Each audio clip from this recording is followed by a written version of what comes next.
So guys, आज के time पे ना एक बजट लैपटॉप ना आई थिंक एक मिथ बन के रह गया है। बिकॉज द प्राइसेस जितने प्राइसेस हाइक चल रहे हैं मार्केट में, लैपटॉप्स के हो गए, एप्पल का अगर मैकबुक्स भी देखे जाए तो बहुत ऐसा हो चुका है कि बजट कैटेगरी में बहुत लिमिटेड ऑप्शंस आपके पास रह गए, या फिर कह सकते हैं कि ऐसे ऑप्शंस रह गए जो कि आपके काम को इतना ज़्यादा वैल्यू ना करे। इफ़ यू रिमेंबर, साल के स्टार्टिंग में हमें मैकबुक नियो देखने को मिला था, जो कि एप्पल के हिसाब से उनकी एक बजट लैपटॉप था। तो वो 70,000 का लॉन्च हुआ था।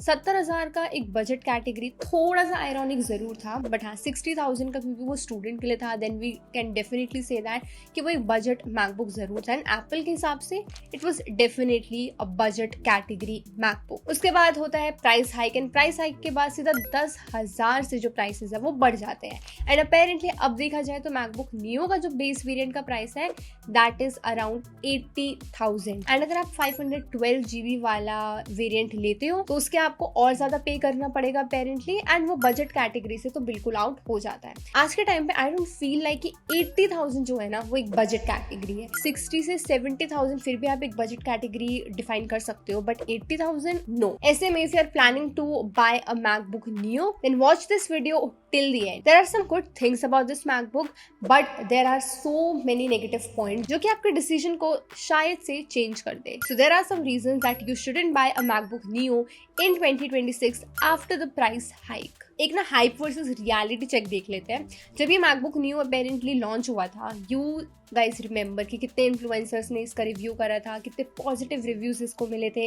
काफ़ी इन्फ्लुएंसर्स को ये मैकबुक नियो जो है वो मिला भी था एप्पल इवेंट से, एंड बहुत ज़ोरों शोरों से इसकी प्रमोशन भी हुई थी कि you know as a student ये काफ़ी ज़्यादा अच्छा है, एज अ बेसिक वर्क के लिए काफ़ी बढ़िया है एंड एवरीथिंग। एंड काफ़ी लोगों को एप्पल इकोसिस्टम में फाइनली एंटर करने का मौका मिलेगा। ठीक है, 70,000 तक तो ये फिर भी ठीक था। मतलब अगर मुझे लेना होता 70,000 में एक लैपटॉप, तो I would still not prefer a MacBook neo, but ठीक है काफी लोगों ने लिया भी। फिर आती है डी रैम शॉर्टेज। काफी ज्यादा डी रैम शॉर्टेज की वजह से एप्पल के प्राइसेस बढ़ते हैं। 80,000 तक का ये मैकबुक नियो पहुंच जाता है, एंड 80,000 में भी आई डोंट थिंक सो कि मैं ये मैकबुक नियो कभी प्रेफर करूंगी, बिकॉज मार्केट में ना इससे काफी बेटर ऑप्शंस आपके पास है। तो सबसे पहले अगर हम प्रोसेसर्स की बात करें तो एप्पल ने ना खुद ही अपना स्टैंडर्ड इतना ज्यादा हाई सेट कर रखा है अपने सिलिकॉन चिप्स के साथ। चाहे आज के टाइम पे भी आप ना मैकबुक एयर M1 ले लो, जो कि अपेरेंटली 2020 में लॉन्च हुए थे, उसकी भी परफॉर्मेंस आज के टाइम पे ना इतनी ज्यादा बेटर है ना, लाइक आपको लगेगा ही नहीं कि वो 5-6 साल पहले लॉन्च हुआ था मैकबुक। तो सिलिकॉन चिप की जो परफॉर्मेंस है ना, it is like very high standard performance. अब मैकबुक नियो में कोई भी M सीरीज चिप तो नहीं है अपेरेंटली, इसमें आपको आईफोन वाली चिप मिलती है which is A18 pro chip. अब देखो ये A18 प्रो चिप का मैं ये नहीं बोल रही कि बहुत बेकार चिप है, इसमें परफॉर्मेंस बेकार है, something like that, but MacBook neo जरूर है इसमें जितना सिलिकॉन चिप्स में जो परफॉर्मेंस है वो आपको एक आईफोन वाली चिप में नहीं मिल सकती है। ये काफी ज्यादा केपेबल एंड पावर एफिशिएंट जरूर है। इसमें 6 कोर CPU 5 कोर GPU भी मिलता है, जो कि बेसिक से वेब ब्राउजिंग, यूट्यूब के लिए बेटर है। थोड़ा बहुत डॉक्यूमेंट एडिटिंग करने, बहुत लाइक बेसिक वर्क जो आप अपने फोन में कर सकते हो वही चीज आप अपने मैकबुक नियो में कर सकते हो। बट प्रॉब्लम ये नहीं है, प्रॉब्लम है कि उसके लिए आपको 80,000 देने पड़ रहे for just the basic work. इससे ज्यादा बेटर तो मैं बोलूंगी एक iPad Air ही है, जिसमें कि आप at least heavy multitasking 4K editing कर सकते हो, लाइक बहुत अच्छे से आप ग्राफिक्स में भी वर्क कर सकते हो। बेसिक वर्क के लिए आपको सस्ते में लैपटॉप्स भी मिल जाते हैं, विंडोज में काफी अच्छे ऑप्शंस मिल जाते हैं अगर आप 50-60,000 की कैटेगरी भी देखते हो। सो लाइक ऑप्शंस बहुत सारे हैं, तो 80,000 में एक मैकबुक नियो क्यों ही लेना है किसी को। एंड ऑल्सो बजट के नाम पे यहाँ पे एप्पल ने बहुत कॉम्प्रोमाइजेस करे हैं। फॉर एग्जाम्पल अगर हम बेस वेरिएंट देखें, 256 GB वाला वेरिएंट देखें, तो उसमें आपको कोई टच ID मिलती ही नहीं है। मैकबुक्स में हमेशा से आपको टच ID देखने को मिली है, बट मैकबुक नियो में आपका बेस वेरिएंट में टच ID है ही नहीं। 512 GB वाला SSD वाला अगर वेरिएंट लेते हो आप, तो उसमें आपको जरूर टच ID मिलेगी। अपेरेंटली आपको एक टच ID के लिए भी इतना ज्यादा पे करना पड़ेगा। डिस्प्ले भी अगर देखा जाए तो डिस्प्ले में भी आपको डाउनग्रेड जरूर फील होगा। मैंने खुद इसकी डिस्प्ले देखी थी स्टोर में जा करके, एंड टू बी ऑनेस्ट मुझे वो डिस्प्ले एप्पल के डिस्प्ले वाली फील ही नहीं आ रही थी। एक तो 13 इंच की डिस्प्ले है, जो कि मैकबुक एयर से आपको थोड़ी छोटी फील हो सकती है।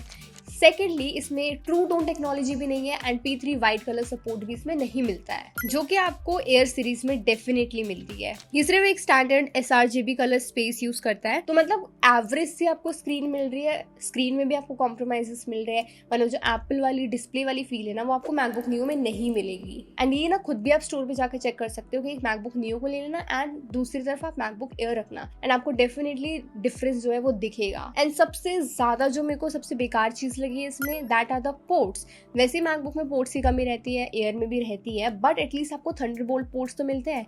इस मैकबुक नियो में आपको बेसिक से टाइप सी पोर्ट मिलते हैं।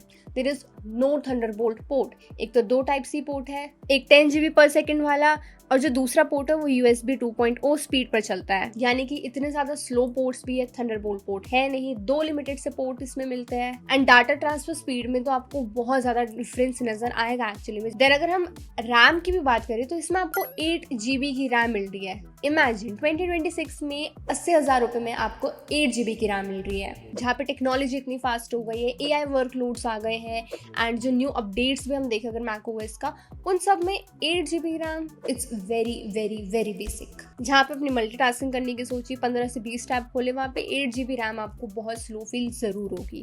तो 2026 and 8 GB RAM is a red flag. तो अब आप मुझे कमेंट में बताओ कि 80,000 में क्या आप इतने कॉम्प्रोमाइजेस लोगे?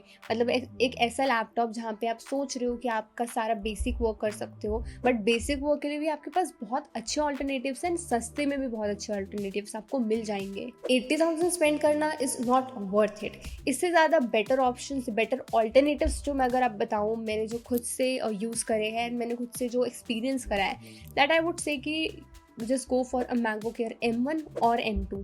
रिफर्बिश मिल रहे, न्यू तो अभी कहीं मार्केट में इतना मिल नहीं रहा है, बट आप रिफर्बिश ले सकते हो अच्छी कंडीशन में, वो आपको इससे सस्ते में मिल जाएंगे। एंड उनकी परफॉर्मेंस तो लाइक आप खुद यूज़ करोगे ना तो आप देखोगे। इनके रिव्यू वीडियोस हमने ऑलरेडी बना रखे चैनल पे अलग से, तो अलग से मैं एक्सप्लेन ज़्यादा करूँगी नहीं, बट इनकी परफॉर्मेंस मैकबुक न्यू से तो काफ़ी बेटर है। या फिर एक अच्छा सा विंडोज़ लैपटॉप ले लो जिसमें कि आपको 16 GB की रैम तो मिनिमम हो। अगर 8 GB रैम वाला लैपटॉप भी ले रहे हो ना आप आज के टाइम पे, तो विंडोज़ में आपको अपग्रेडेबिलिटी का ऑप्शन ज़रूर मिलता है। मतलब ऑलमोस्ट हर लैपटॉप में अपग्रेड वाला ऑप्शन मिलता है। So just go for a MacBook Air series या फिर एक अच्छा Windows alternative. But MacBook Neo for 80,000 is a big no from my side. So आप लोग कॉमेंट में ज़रूर बताना कि 80,000 की pricing for MacBook Neo is worth it in 2026। अगर आपको वीडियो हेल्पफुल लगा हो तो लाइक कर देना एंड हमारे चैनल को सब्सक्राइब कर देना ऐसी और इन्फॉर्मेटिव वीडियोस के लिए। मिलते हैं हम नेक्स्ट वीडियो में।